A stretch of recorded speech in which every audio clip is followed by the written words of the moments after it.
कि जेडीयू अब पूरी तरह से बीजेपी के साथ आई लव यू कर चुकी है, तो अब पूरी पार्टी विलय की तैयारी में है, बीजेपी के सामने नतमस्तक हो। छोड़िए ना, कौन क्या बोल रहे हैं नहीं बोल रहे हैं, मुख्यमंत्री कोई व्यक्ति बनाते हैं कि जनता बनाती है। तेजस्वी जी ने कहा कि आना चाहिए, तो राजनीति में तो आने नहीं दिया जा रहा है, उनको रोका जा रहा है। नमस्कार, आप देखना शुरू कर दी है दर्श न्यूज और मैं हूं कुमार मनीष। देखिए, चुनावी वर्ष है, ऐसे में महागठबंधन में सीट शेयरिंग को लेकर तेजस्वी यादव ने अपनी सरकारी आवास पर बड़ी बैठक बुला ली है। अभी हमारे साथ बातचीत करने के लिए राजद के प्रवक्ता मृत्युंजय तिवारी जी है। तेजस्वी यादव ने अपने आवास पर आज बिहार महागठबंधन की बड़ी बैठक बुलाई भाई है। तो बैठक तेजस्वी यादव जी के नेतृत्व में, उन्हीं की कप्तानी में चुनाव लड़ा जाना है। महागठबंधन, इंडिया गठबंधन मुख्यमंत्री का चेहरा है, तो बैठकों का दौर तो चलता रहेगा ना। अब समय नजदीक है, सीट शेयरिंग हो या अन्य मुद्दों पर, तो बैठक तो चलता रहेगा। अब तो चुनाव सर पर है, नजदीक है, इसलिए बैठक हो रही है।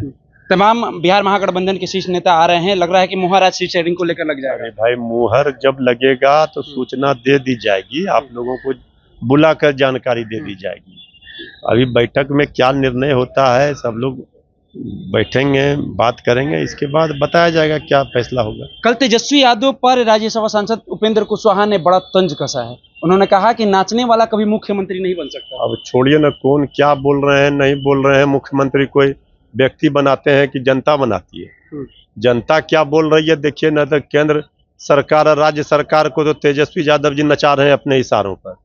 अभी देखिए ना आगे आगे क्या होता है। किसी के बोलने से कोई मुख्यमंत्री नहीं बनता है, मुख्यमंत्री बनता है।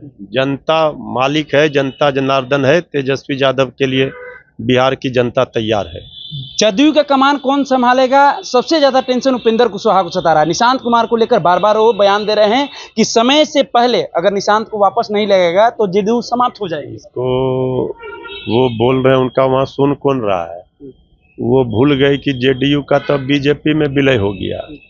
अब जेडीयू पार्टी कहाँ बची। अब वहाँ जेडीयू में जो बीजेपी के लोग हैं और जो बीजेपी है, वही नहीं चाहती है कि आदरणीय नीतीश कुमार जी के सुपुत्र श्री निशांत कुमार जी राजनीति में आए। हमारे नेता ने भी, तेजस्वी जी ने कहा कि आना चाहिए, तो राजनीति में तो आने नहीं दिया जा रहा है, उनको रोका जा रहा है।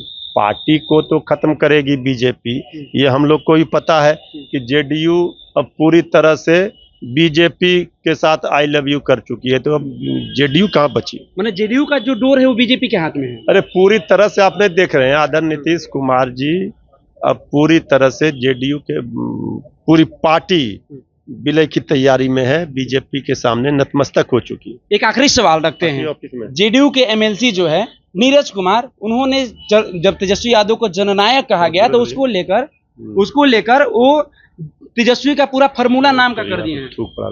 अरे भाई, कौन क्या किसी के नाम का फार्मूला और विश्लेषण करेंगे। बिहार की जनता तेजस्वी जी के ओजस्वी प्रतिभा से परिचित है और तेजस्वी जी को अपना मुख्यमंत्री मान चुकी। तो ये हार सामने देखकर बौखलाई जेडीयू बीजेपी जो है, ये कुछ से कुछ कहेगी, तो पहले उनको अपनी पार्टी का फुल फॉर्म जान लेना चाहिए। जो प्रधानमंत्री नरेंद्र मोदी जी ने कहा था, जनता का दमन और उत्पीड़न, इससे बड़ा लोकतंत्र में और विश्लेषण क्या हो सकता है किसी पार्टी के लिए, नेता के लिए। ये निगेटिव डिफेक्टिव अलायंस वाले सब यही सब करते रहेंगे। तेजस्वी जी जनता के दिलों पर राज करते हैं और जनता उन्हें अपना मुख्यमंत्री मान चुकी है। साथ ही साथ कह रहे हैं कि दलितों को कुचलने का काम कर रही है। अरे वो कौन क्या कह रहा है नहीं कह रहा है, उन्हीं से पूछे ना। अभी जनता कुचल देगी, सरकार को हटा देगी, फेंक देगी उखाड़ कर। ये कौन कुछ चक्कर में पड़े हुए हैं। सुन रहे थे राजद के प्रवक्ता मृत्युंजय तिवारी क्या कुछ कहते हुए नजर आ रहे थे। देखिए, तेजस्वी यादव के द्वारा आज उनके सरकारी आवास पर बिहार महागठबंधन की बड़ी बैठक बुलाई गई है। ऐसे में कयास लगाया जा रहा है कि आज जो बिहार महागठबंधन की सीट शेयरिंग का जो फॉर्मूला है वो तय हो जाएगा, उस पर मुहर लग जाएगा। ऐसे में देखना होगा क्या कुछ निकलकर सामने आ रहा है। साथ ही साथ नीरज कुमार पर किस तरह से हमला बोलते हुए नजर आए मृत्युंजय तिवारी, आपने देखा। फिलहाल हम इस खबर में इतना ही छोड़ जाते हैं। कैमरामैन बबलू के साथ मैं कुमार मनीष, दर्श न्यूज, पटना।